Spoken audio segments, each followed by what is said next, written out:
महाराष्ट्रातील स्थानिक स्वराज्य संस्थांच्या राजकारणात मोठी घडामोड घडणार असून 22 जानेवारी रोजी राज्यातील 29 महानगरपालिकांच्या महापौर पदाचे आरक्षण सोडत जाहीर होणार आहे। या सोडतीकडे अमरावतीसह संपूर्ण राज्याचे लक्ष लागले आहे। अमरावती महानगरपालिकेत तब्बल 8 वर्षांनंतर महापौर, उपमहापौर, स्थायी समिती सभापती व इतर सभापती पुन्हा दालनात बसणार असल्याने प्रशासनात हालचालींना वेग आला आहे। महापौर कक्षाचे सुमारे 5 लाख रुपये खर्चून सौंदर्यीकरण करण्यात आले असून कक्ष पूर्णपणे सज्ज करण्यात आला आहे। सोबतच इतर पदाधिकारी करिता दालने नव्याने सौंदर्यीकरण करून सज्ज झाले आहे। महापौर निवडीनंतर स्थायी समिती सभापतीसह इतर समितीवर नगरसेवकांची निवड होऊन 22 प्रभागातील विविध समस्या घेऊन नागरिक थेट मनपात दाखल होणार असल्याने प्रशासन राज संपून लोकप्रतिनिधींचे राज पुन्हा सुरू होणार आहे। सत्ताधारी पक्षाचा महापौर व गटनेता कोण असेल तर विरोधकांमधील पक्षनेते पद कोणाकडे जाणार याकडे सर्वांचे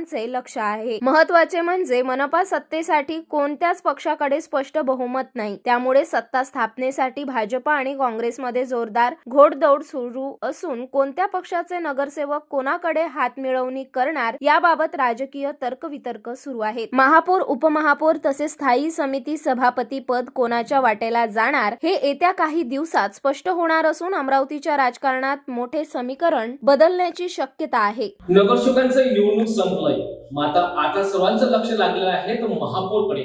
महापौर आरक्षणाची सोडत 22 जानेवारी म्हणजे उद्याला दुपारपर्यंत होणार आहे आणि त्यानंतरच पक्षांचं संपूर्ण राजकीय समीकरण जुळणार आहे।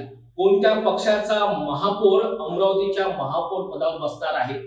नवीन सज्ज, सुसज्ज आणि सौंदर्यीकरण करण्यात आलेल्या अमरावती महानगरपालिकेच्या या नवीन इमारतीमध्ये महापौर कक्षामध्ये महापौर कोणत्या पक्षाचा बसेल याचा सर्व लक्ष लागले आहे।